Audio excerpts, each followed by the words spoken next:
Hello guys, welcome back to the channel. My name is Kwame. So today I've got one Ghanaian guy that is currently studying at Uni Melbourne and he's doing his PhD. So this guy was lucky enough to get full scholarship. I mean full scholarship with a lot of benefits. He arrived in Australia this year. So I'm going to call him and we'll have a discussion in regards to how he got this opportunity to come and study his PhD or come and do his PhD in Australia. Please do not go anywhere. I'm going to call Lennon so we have this interview. Lennon, thanks so much for coming on Settling in Australia. I trust you're doing well. I'm fine, Kwame. Thanks for giving me the opportunity to have this conversation with you on your platform. No. Thanks to you too, because I'm sure a lot of people back home, especially in Africa, those that wants to come do their PhD, I'm sure you're going to learn a lot from this interview. So guys, if you've not subscribed yet, please do so now, because today Lennon is going to share a lot of vital information with us. So Lennon, can you introduce yourself to our audience so they know who you are? Okay, I am Lennon actually from Ghana, specifically the Upper East region of Ghana, in a town called Navrongo. I have all my education from primary school to university in Navrongo before moving for my master's degree. I have a first degree in biochemistry, master's degree in soil science. Now I'm studying my PhD in soil science at the University of Melbourne. Wow. So from primary to masters, everything is science. Because UDS, the Faculty of Science, is in Navrongo. That is why I stayed in Navrongo again after secondary school for the 4 years. Then I went to Savannah Agricultural Research Institute for my national service. Wow. After my national, given the opportunity to retain there to work. So I worked for another year before gaining scholarship to University of Cape Coast to do my master's degree. Okay, so you came all the way down from Navrongo to Cape Coast and you did your master's. Wow. And now straight away from Cape Coast to Melbourne. Or did you work a little bit in Cape Coast? Because I started my master's 2019, then okay. 2021. So my supervisor likes me. So after my master's, he asked me to stay with him and be working with him while he get me a PhD scholarship to continue. So immediately after my master's, after the defender submitted my work, he got a project that would sponsor me. But because I was determined to leave Ghana to study abroad, I remember he engaged me, telling me, I have this opportunity for you. Don't you want to go and grab the graduate form? I said, Prof, I don't have money to buy the form now. Because I knew what was at the back of my mind. So yeah, you wanted to travel. By crook or by crook, I have to leave Ghana to study abroad. Wow. We would like to learn from you, and also, if you don't mind, why Australia? Initially, it wasn't Australia. It was Germany and other countries. You know, we don't have a lot of Ghanaians from this part of Australia who educate us about the universities in Australia. In Australia, yeah. That's the main reason. So 2022, when I finished my master's, then I applied for my first PhD scholarship in Italy. Okay. So they shortlisted, and I went to the interview. You know, that was my first time to sit by a computer, somebody to interview me. I didn't do well. Okay. So then I applied for another one in Ireland. That one, we were 137, I think so. So they shortlisted for all of us. Wow. And then I came second. Wow. So wait, Lennon. So for the island, out of that 137 people, they only needed one person? Only one person.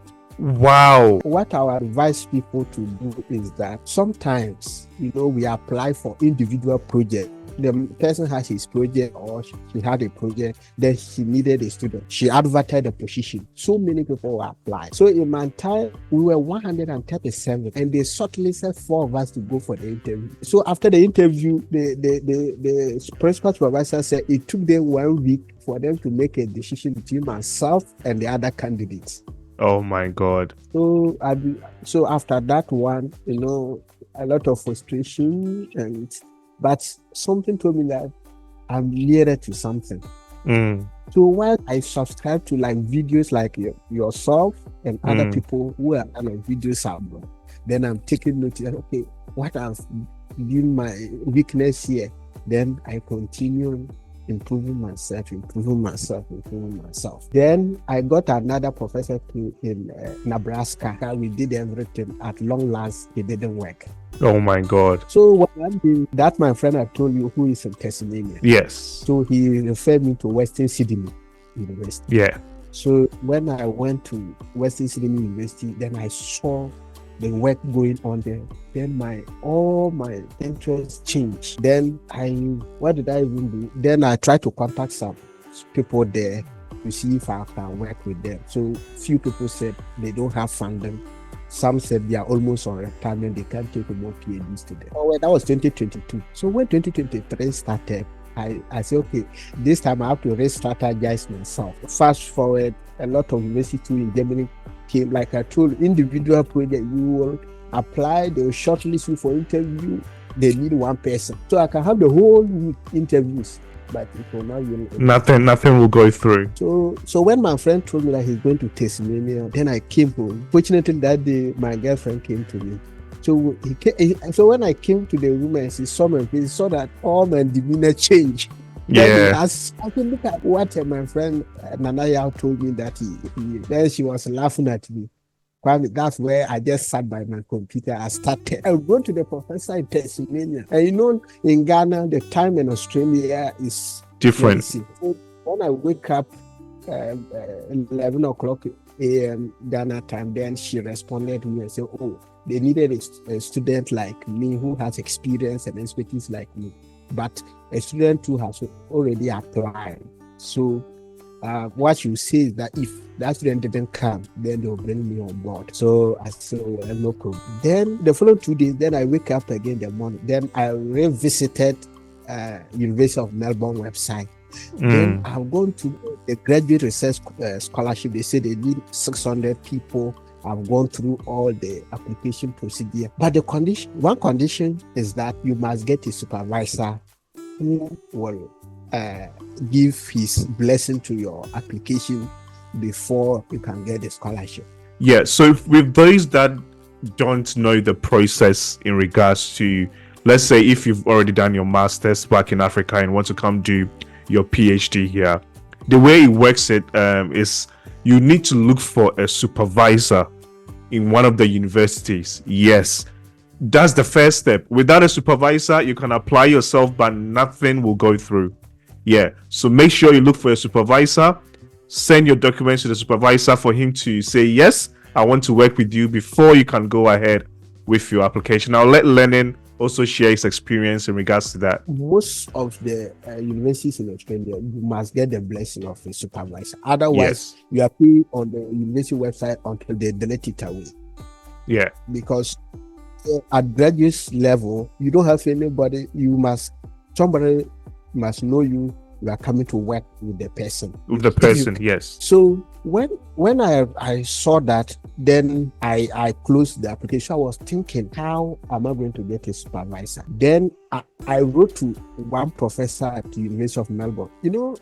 When I was doing the thing, I mistakenly sent a different person email that I was sending to a different country to that man. Then she read it. The man wanted to take me, but he said, oh, young man, are you sure you didn't mistakenly send this? So when I saw it, I said, what? This is a mistake. The language of this professor means that he wanted to take me. So when it happened like that, I knew that when I push hard, I have a chance of getting. You have a chance. Then I now took my time, go through the graduate research scholarship again, step by step.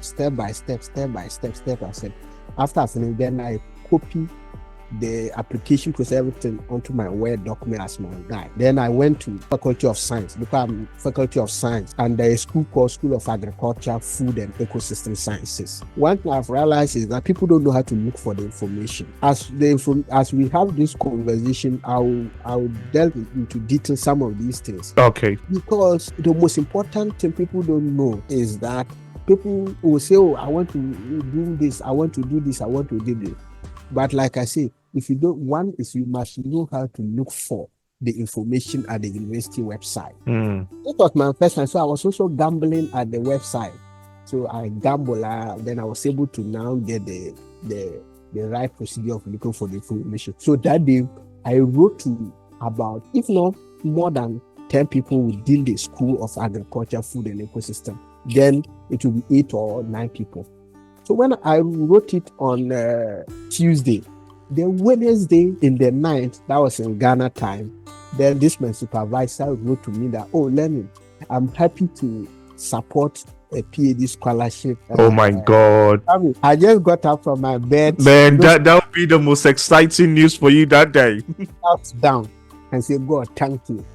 Wow. Then I respond to him that, oh, Prof, I'll be happy if you arrange for a Zoom meeting. Yeah. Happy to know ourselves. Then, so, oh, no problem. Family, before he himself scheduled for the Zoom meeting. Wow. Then Australia time in the night, 9 o'clock. So when we had a meeting, then he introduced himself about his research, what he's doing. He told me that, oh, he had about 5 PhD students, 9 postdocs, and it was. Then he also asked me to introduce myself. I did, and then he told me that, oh, then he started to know much about. He said he has never come to Africa. He doesn't know Ghana. So he asked me, oh, what is the population of Ghana? He had a project, a 2 million Australian funded project, $2 million. Australian dollars project. He wanted to bring me onto that project. So I should go ahead to apply, submit my application. Then I told him that, oh, Prof, they said that you need to fill in a form. They call it in principle supervision form. So then he said, oh, I should give it to him. Then I gave the form to him. But if you see the kind of recommendation he wrote for me, wow. Then August 4th, we had a Zoom meeting August 4th. Then if August, I submitted the application. I was in a rush now. I was just in a rush. So August 4th, just last year, right? We had a Zoom meeting 4th August 2023, and I submitted the application August 8th, 4 days later. Wow. Because I was anxious. So I submitted the application. 1 month later, they reviewed it and said, oh, I needed to provide certain documents. Submitted the documents. Then 15th October, they told me that my referees, 2 of them are yet to complete their references. So I should contact them. I told them, then they submitted their own. Then in 15th November, they told me that now my application has passed from School of Faculty of Science and Admissions, have finished their assessment. It is now being sent to School of Agriculture, Food and Ecosystem Sciences, where the final decision will be made. So I wrote to Prof. This is the Prof said, Lenny, don't worry. This thing, just relax, it will come. Because they told me that they give the admissions in 2 rounds within each year, February, mid-December. So I had already missed the first intake, in the second intake, which would be in December. So November 15th passed, I didn't hear. 20th December, I didn't hear anything. So I was worried. Then 21st December, I was there. Then they just sent me my admission and scholarship letter. Oh my God. You know, Australia, when you get that, they need to give you confirmation of enrollment. So COE, to apply for the visa. I think that they were going on break. So I'll start receiving those documents 2nd January. So 2nd January, they sent me the COE. And there was a condition. You know, the admissions is different from the graduate school, is different from the school. So when you get your admission, you need to meet the English language requirements. IELTS, yes. And Melbourne is friendly enough. They have a lot of options that you can use to meet the English language requirements. The situation was that they say if you complete your master within 2 years, you don't need to submit whether IELTS, TOEFL, or you don't even need English proficiency. Unfortunately for me, I completed my master exactly 2 years. 2 years. Wow. So you met that condition. I met that condition. What made them to ask me was that what they wrote on my transcript or my certificate, my master's certificate, they didn't understand it. So they sent it to their, I think, academic evaluation or something department. So when they check, then they wrote back, no, they are sorry. When they check, they confirm it is exactly 2 years. So I've been exempted. Oh my God. So you had an offer letter with no conditions. Then my scholarship too was attached, scholarship letter. So when that one came, the person said, oh, so to start to prepare for my visa application. Then I put in my visa application 27th January. That's when I submitted my visa. Then they asked me to go and do the biometric and then the medicals. So I was expecting the visa to come somewhere in March. Then the following week, Wednesday, the visa came. The visa officer came. Yeah. Yeah, sometimes it's really, really quick. Yeah. Being in Australia here, my supervisor has so much money. Well, since I came, he took me to a workshop. He has paid everything. I'll be going to Sydney again.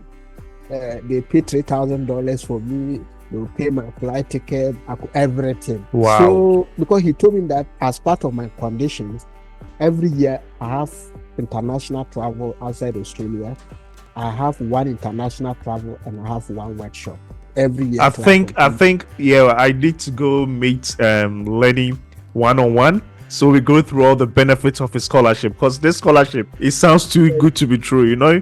It's like they've taken care of everything for you. Because when I came, the $3,000 they gave me was, that time Australian dollar to the city was 10. So my flight ticket was what, 20,000. Even in that 3,000 reallocation, I already paid all my expenses I did in Ghana before I came here.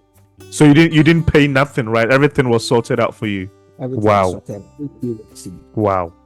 That's why I want to bring you to Melbourne for you to come and see things yourself. Okay, so guy, watch out for the part 2. Yeah. So I'll be going to visit Lenin on Uni Melbourne. Yeah, I'll meet him one-on-one. Then yeah, we'll have another detailed conversation. And also he's going to share all the steps. Yeah, like the proper steps and also the tricks. Because from listening to his journey, yeah, he was learning. You know, he applied in Italy, Germany. He's been learning. So I think now he knows all the tricks. So you'll be sharing that with us when I go and visit him at Uni Melbourne. Yes. And you know, when they come, it's worth it. You come and enjoy, and then you really enjoy everything. So when you come, we'll have that conversation. Okay. Yeah. All right. Thank you so much, and I'll keep in touch. Thank you very much. Oh, thank you. Bye. And there you go, guys. So I'm going to bring Lennon for the part 2, or I'm going to meet him at Uni Melbourne. So we bring you the part 2 of this interview. My name is Kwame. If you've not subscribed yet, please do so now. I'll see you guys in my next video. Bye bye.